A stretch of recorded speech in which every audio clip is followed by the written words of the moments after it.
पहला क्वेश्चन आपने भेजा है कि properties of sufficient estimators are, यथेष्ट आकलक के गुण क्या क्या होते हैं। तो स्टूडेंट एस्टिमेटर जो होता है सबसे पहले तो वो अनबायस्ड होना चाहिए। अनबायस्ड एस्टिमेटर होना ये सबसे पहला गुण है। गैर पूर्वाग्रही जिसे हम कहते हैं। कंसिस्टेंट होना चाहिए, और कंसिस्टेंट के साथ साथ उसमें मिनिमम वेरिएंस भी होना चाहिए। तो ये जो 3 गुण हैं इसके बहुत ही इंपॉर्टेंट गुण है, जिसको मैं यहाँ लिख दूँ। Estimator should be unbiased, consistent, efficient and sufficiency. ये चारों चीज़ें एक प्रॉपर्टी ऑफ सफिशिएंट एस्टिमेटर में होनी चाहिए। तो इसमें मेरे अनुसार स्टूडेंट आपका जो आंसर लगना चाहिए, ए सही है, सी सही है और ई भी सही है। दूसरा आपने क्वेश्चन भेजा है इंटीग्रेशन का। देखो मैं हमेशा कहती हूँ कि आप अगर यूजीसी नेट की तैयारी कर रहे हो तो मैथमेटिक्स पे कमांड आपका बहुत ज़रूरी है, एंड खासकर डिफरेंशिएशन एंड इंटीग्रेशन।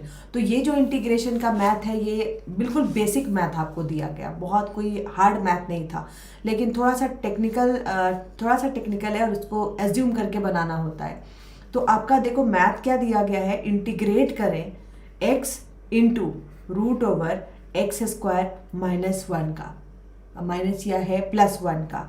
तो ये जो इंटीग्रेशन है आपको इसमें क्या करना है कि ये जो पूरा एक्स स्क्वायर +1 है इसको आप कुछ अज्यूम कर लो। जैसे मैं यहाँ पर इसको एक्स स्क्वायर +1 को मैं अज्यूम कर लेती हूँ कि ये t है, राइट। अब इसको अज्यूम करने के बाद 2x dx is equal to dt हम कर सकते हैं, और x dx, अगर 2x dx is equal to dt है तो जब हम x dx निकालेंगे तो क्या हो जाएगा, ये 2 उधर चला जाएगा, हाफ dt, ठीक है। तो ये आने के बाद आपको यहाँ पर इंटीग्रेशन में इसको अप्लाई करना है। x इंटू, अब पूरे रूट को आपने ये मान लिया है तो यहाँ पर half root over t dt है ना, half root over t dt जो हमने यहाँ पर किया। अब इसको हम थोड़ा सा और सिंप्लीफाई कर सकते हैं, हाफ। अब t को अगर आप हटाते हो रूट तो इसके ऊपर 1/2 लिख सकते हो। अब 1/2 लिख दिया। अब इंटीग्रेशन इसका हम करते हैं तो इंटीग्रेशन क्या आ जाएगा, half t to the power, अब इंटीग्रेशन का फॉर्मूला हमें पता है n है ना, n+1, ठीक है। तो यहाँ पर अगर आपको करना है t, इसके ऊपर 1/2 है, तो अगर हम इसमें n+1 करते हैं तो कितना आ जाता है, ये आ जाता है 3/2, ठीक है। और इसके नीचे भी लिखाएगा 3/2। अब इसको हम कट करेंगे, कट करने में 2 और 2 कैंसिल हो जाएगा, तो यहाँ पर आ जाएगा 1/3 t to the power 3/2, right. तो इंटीग्रेशन के ये मैथ इसी तरीके से बनते हैं। अगर अंडर रूट कुछ लिया गया तो उसको हम अज्यूम कर लेते हैं। तो यहाँ पर ऑप्शन में आपको 1/3 दिया हुआ है। देखो यहाँ पर आपने जो आंसर की भेजा है वहाँ पर आपने 1 लगा दिया है, लेकिन मेरे अकॉर्डिंग जब मैं इसको इंटीग्रेट कर रही हूँ तो 1/3 एक्स स्क्वायर +1, यहाँ पर एक्स स्क्वायर +1 और टू दी पावर 3/2। तो यहाँ पर मेरे अनुसार स्टूडेंट 3 होना चाहिए, ठीक है। क्योंकि अब जब इसको हम पूरा खोलेंगे तो कितना बच जाएगा, 1/3 बच जाएगा, रूट ओवर एक्स स्क्वायर +1 बच जाएगा, है ना। एंड इसको अगर हम रूट हटा देंगे, इसको अगर हम पूरा घेर देते हैं तो ऊपर भी 3/2 हमें लिखना होगा। तो यहाँ पर ऑप्शन मुझे पूरे क्लियर नहीं है, आप लोग देख लेना। ऑप्शन में ये हमारा आंसर आना चाहिए इंटीग्रेट करने के बाद। तो या हो सकता है आंसर की में कभी कभी मिसप्रिंट भी आ जाता है, आप आंसर की को एक बार सही से मिलाइएगा, क्योंकि इसको जब हम इंटीग्रेट करेंगे तो 1/3 एक्स स्क्वायर +1 पावर 3/2 आएगा। अच्छा, मैच थर्ड भी जो आपका दिया हुआ है, यहाँ पर देखो इसको हम कहते हैं कि भाई ये इंक्रीजिंग है, ये डिक्रीजिंग है, ये डिक्रीजिंग है लेकिन बढ़ रहा है घटते दर से, ठीक है। तो ये सारे जो हम सिंबल लेते हैं इसमें हमारा पहला f और f डैश देखते हैं, first derivative and second derivative हम देखते हैं, ठीक है। तो फर्स्ट डेरिवेटिव को यहाँ आपको दिया गया है कि fx, और सेकेंड डेरिवेटिव को लिखा गया है f"x। सेकेंड डेरिवेटिव क्या होता है, जैसे x का आप कर रहे हो dx स्क्वायर है ना, d square x by dx square, ठीक है, ये वाला हुआ आपका dy/dx और सेकेंड डेरिवेटिव क्या होगा D square x by D x square. इस तरीके से सेकेंड डेरिवेटिव हम निकालते हैं। अब देखो जो पहला वाला दिया हुआ है, पहला वाला दिया हुआ इंक्रीजिंग एट इंक्रीजिंग रेट, अगर हमारा इस तरीके से हो बढ़ते हुए दर से, इसका मतलब जो एफ डैश है सेकेंड डेरिवेटिव है वो क्या है इज ग्रेटर देन 0, तभी ये बढ़ते दर से जा रहा है। अगर ये इस तरीके से घटते दर से है तो सेकेंड डेरिवेटिव हमारा क्या होना चाहिए लेस देन 0। तो इस तरीके से आप इसको मैच करके देख सकते हैं। विदेशी विनिमय स्वैप क्या है? A foreign exchange swap.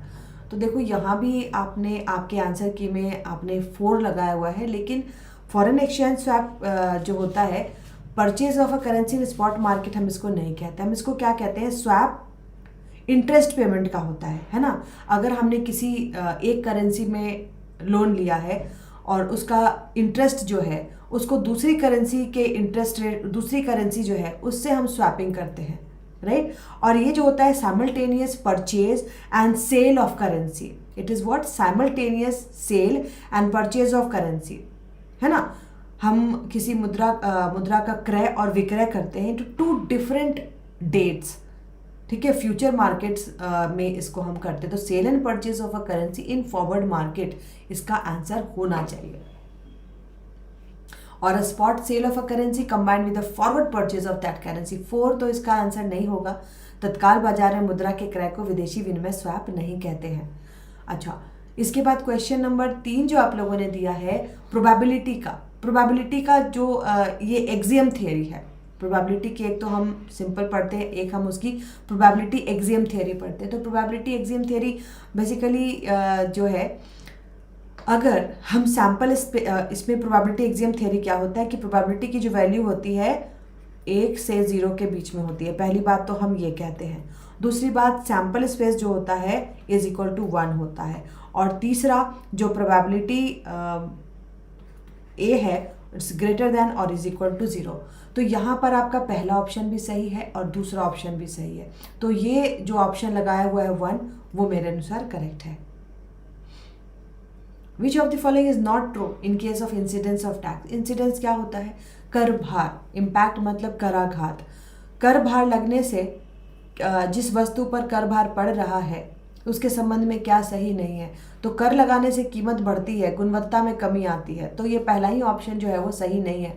कीमत तो बढ़ जाती है लेकिन गुणवत्ता में कमी नहीं आती है।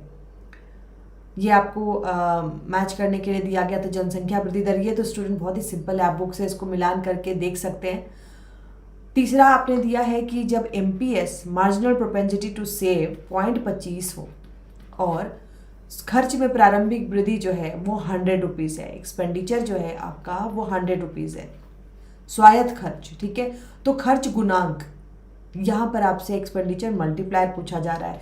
तो जब MPS है तो 1/B होगा और 1/B है तो 1/0.25, 25 को हम हटा देंगे आगे का डेसिमलर तो 4 आ जाएगा। मल्टीप्लायर 4 है और खर्च हो रहा है 100, तो खर्च जो है मल्टीप्लायर के गुना से बढ़ेगा तो ये हो जाएगा 400, मतलब 4 एवं 400, ये भी ऑप्शन आपका सही है।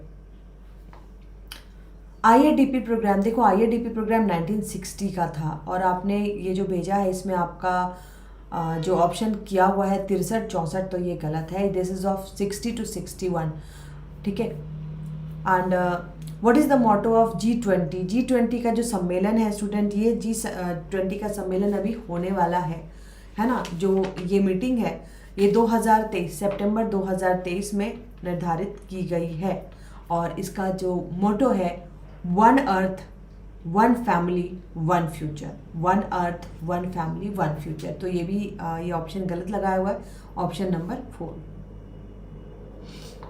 In the extreme case of liquidity trap, liquidity trap की स्थिति में हम क्या करते हैं? देखो लिक्विडिटी ट्रैप क्या होता है, जब हमारे पैसे अर्थव्यवस्था में फंस जाते हैं। और ऐसा कब होता है? अगर मान लो इंटरेस्ट रेट घट रहा है, सूद की दर, इंटरेस्ट रेट जो मार्केट में है वो घट रहा है, ठीक है। तो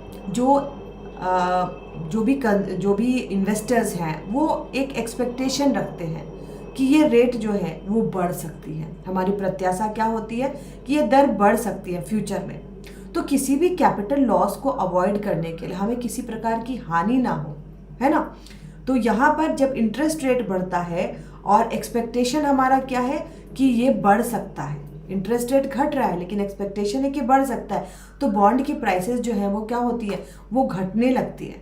और हम बॉन्ड को सेल करके हम सारे पैसे को क्या करते हैं, हम सारे पैसे को कैश के रूप में रखना शुरू करते हैं। स्पेक्यूलेटिव डिमांड ऑफ मनी बढ़ जाती है जो कि अनंत हो जाती है, क्योंकि एक क्रिटिकल यहाँ पर जो इसका हम ग्राफ देखते हैं, एक क्रिटिकल इंटरेस्ट रेट के बाद हम ये मान के चलते हैं कि भाई इससे नीचे इंटरेस्ट रेट नहीं जाएगी, मतलब हम एक्सपेक्ट करते हैं कि इंटरेस्ट रेट इसके बाद बढ़ेगी, तो बॉन्ड की वैल्यू धीरे धीरे बॉन्ड की प्राइस कम होने मतलब जो है बॉन्ड प्राइसेस कम होने लगते हैं। और हम क्या करते हैं, हम फटाफट से किसी भी कैपिटल लॉस से बचने के लिए बॉन्ड को हम सेल करते हैं और पूरे पैसे को कैश के रूप में रखना शुरू करते हैं। तो वही ये जो रेखा है पूरी तरह से इलास्टिक हो जाती है, पूरी तरह से परफेक्टली इलास्टिक हो जाती है, मतलब जो इकोनॉमी में पैसे हैं वो फंस के रह जाते हैं। तो इसको कहा जाता है कि लिक्विडिटी जो है इकोनॉमी में ट्रैप होके रह जाती है, ठीक है। तो यहाँ पर